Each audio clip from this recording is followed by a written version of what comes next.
Nalin, a young Apache woman, early 20s, dignified and resilient. Jack Davis, a cavalry officer, mid-30s, conflicted about his role. Sergeant Cole, a hardened soldier, enforcer of military policy. Blue Smoke, Nalin's father, Apache Elder Thomas, a young cavalry recruit, compassionate, uncertain. Commander Harrison, military commandant, authoritarian reservation official, a bureaucrat enforcing assimilation policies. A U.S. Army reservation processing center and surrounding desert landscape. 1890s. Evening transitions to night around a ceremonial fire.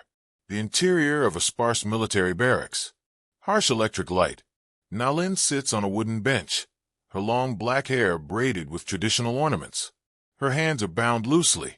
Jack Davis enters, carrying papers, looking troubled. Jack, you're being processed in. New policy from Washington. They want uniformity. Assimilation. Nalin, I know what you want. You want us to forget who we are. Jack, I don't want anything. I follow orders. Nalin, then you want the same thing. There is no difference between wanting and obeying the one who wants. Jack sits across from her, studying her face with something approaching shame. Jack, your name? Nalin. It means calm in my language. Jack, you'll be assigned a Christian name. That's part of the process. Nalin, I already have a name. My mother gave it to me at my naming ceremony. My grandmother sang over me. This name carries the voices of my people. You cannot replace it with English sounds. Jack, they won't care. You'll learn English, attend school, work. Eventually, you'll integrate. Nalin, integrate. Is that what you call it? My father calls it destruction. A moment of heavy silence. Jack, your father is here too? Nalin, on the reservation. They do not separate us entirely. They are not completely cruel. Jack, quietly, tomorrow morning. You'll report for preparation. Nalin, preparation for what? Jack cannot meet her eyes. Early morning. A small room with a wooden chair, scissors, and clippers laid out on a table. Nalin enters, accompanied by Sergeant Cole and Thomas. Thomas looks away, deeply uncomfortable. Sergeant Cole is impassive, detached. Sergeant Cole, sit down. Nalin does not move. Sergeant Cole, I said sit down. Thomas, quietly, sir, perhaps if we explained. Sergeant Cole, you have your orders, recruit. Keep your mouth shut and your hands ready. Nalin walks to the chair with her head high. She sits. Thomas approaches with the scissors, his hands trembling slightly. Nalin, looking at Thomas, you do not wish to do this. Thomas, no, ma'am. I don't. Sergeant Cole, did I ask for your feelings, boy? Thomas begins to cut. The first braid falls to the floor. Nalin's expression remains composed, but her eyes shine with unshed tears. With each cut, more of her hair falls away.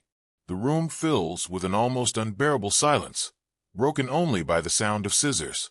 Nalin, speaking quietly, as if to herself, my mother braided my hair on the morning I was married. Do you know what that means? She was saying goodbye. She was saying, go now and be a woman. Make a home. Honor your people. Every braid was a prayer. Every ornament a promise. Thomas continues, his jaw clenched. Nalin, they do not cut our hair because they believe it will make us civilized. They cut it because they know what it means to us. They cut it to sever us from our mothers, from our ceremonies, from ourselves. That is why you must do it, because it is not just about hair. Thomas' hands shake. He finishes. Nalin's hair is now cut short, close to her head. She reaches up and touches it, her hand falling slowly.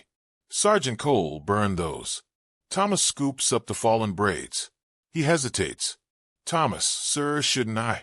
Sergeant Cole, burn them. Thomas carries the braids to a stove and slowly pushes them in. The smell rises. Nalin watches the braids disappear into the flames. That evening, outside the reservation, near a ceremonial fire that Blue Smoke has built, Nalin approaches from the darkness. Blue Smoke, her father, sits by the fire. He does not look at her immediately. Blue Smoke, your mother used to braid your hair in the morning. Every morning, she would wake before dawn and braid your hair. Do you remember? Nalin, I remember. Still, he does not look at her. Blue Smoke, She would sing while she braided. I could hear her from where I was working. Her voice was like water running over stones. Nalin, father, look at me. Slowly, Blue Smoke turns. When he sees his daughter with her hair shorn short, his face breaks. He stands and pulls her into an embrace, but there is no comfort in it. It is a gesture of breaking. Blue Smoke, they have taken it. Nalin, it will grow again. Blue Smoke, no. What they have taken is not hair. Hair is only the thing they could reach with scissors. Nalin pulls away, sitting by the fire. The flames dance between them. Nalin, I am still here. I am still myself. Blue Smoke, are you? Or are you beginning to disappear? Nalin, I will not disappear. I will remember. I will teach my children to remember. Blue Smoke, they will send your children to their schools. They will cut their hair too. The fire crackles. Sparks rise into the dark sky. Nalin, then I will sing to them at night, quietly, so only they hear. I will tell them stories that no school can erase. I will keep what they cannot cut. Blue Smoke. After a long pause, the Mexicans tried to destroy us. The Americans tried to destroy us. We survived. But this is a slower death. They do not kill our bodies. They kill our memory, one braid at a time. Nalin, then I will be fierce in remembering. She cries now, silently, tears running down her face. Her hand touches her short hair again, Jack and Davis finds as Nalin if trying the to next understand morning, what is missing. Working in the reservation's kitchen. She does not look up. Jack, how are you? Nalin, do not ask me how I am. I know what you did. I know you gave the orders. I know you believed it was necessary. Jack, I didn't give the order. I'm just Nalin, a soldier. Yes, you have told me this. But a soldier still chooses. Every morning, you choose to put on that uniform. Every time you see something unjust and do nothing, you choose again. Jack, what would you have me do? Refuse? I'd be court-martialed. Nalin, then you would face a real choice. Instead, you hide behind obedience. That is the real cowardice. Jack has no answer. He stands there, visibly torn. Jack, for what it's worth, I didn't want this for you. Nalin, that means nothing. Your personal feelings matter less than the dust on the road. You are part of the machine that grinds us. Whether you want it or not is irrelevant. She returns to her work, dismissing him. Jack, it's not all cruelty, you know. Some of us genuinely believe this is better for you. That education, assimilation. Nalin, turning to face him, better for us? Or easier for you? If we forget who we are, you do not have to see us as fully human. You can believe you are helping instead of destroying. That is the most insidious lie of all. Later that week, Commander Harrison's office. Jack stands before his superior. Commander Harrison, your report shows you've had multiple conversations with the Apache woman, Nalin. Is there a problem with your commitment to the program? Jack, no, sir. I was merely. Commander Harrison, merely what? Questioning policy. Officer Davis, I don't need you to understand this program. I need you to execute it. The federal government has made a decision about how to handle the Indian problem. Your personal beliefs are irrelevant. Jack, they have a culture, sir. History. Families. Commander Harrison, they have what we decide they have. In 5 years, in 10 years, there will be no Indian problem because there will be no Indians. Not as distinct peoples. They'll be absorbed. They'll be civilized. They'll be ours. Jack, and if they don't want to be? Commander Harrison, what they want is immaterial. They're not equipped to govern themselves, to live in modern society. We're doing them a service. Jack stands at attention, but something in his face has hardened. Commander Harrison, dismissed officer. The night of the fire. Nalin sits with her father and a small group of tribal members who have been allowed to gather. Thomas approaches quietly, standing at the edge of the firelight. Blue Smoke.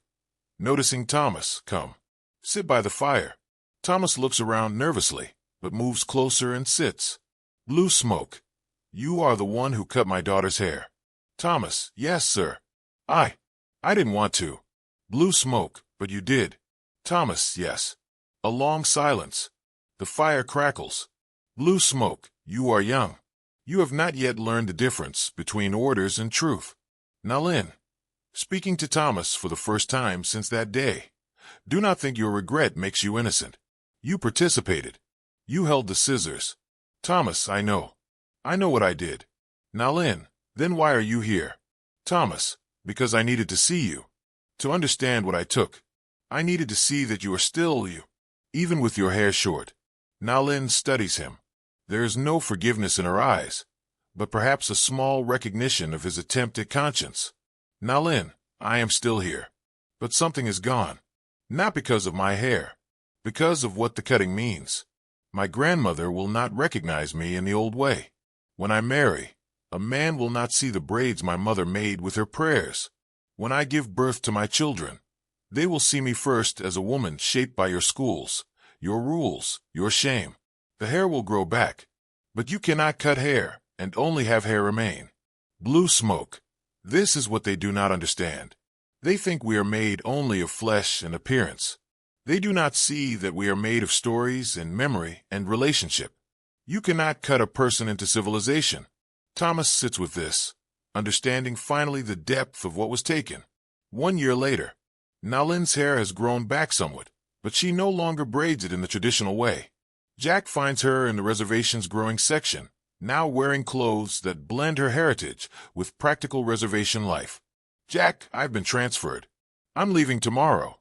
Nalin, good. Jack, I wanted to tell you I'm sorry. For all of it. Nalin, your apology changes nothing. My hair has grown, but what was cut away? The simplicity of my identity, the unquestioned belonging to my people, that does not grow back so easily. Jack, do you ever think you could forgive? Nalin, perhaps. But not you. Not yet. Not for a very long time. She pauses, looking at him with something approaching pity.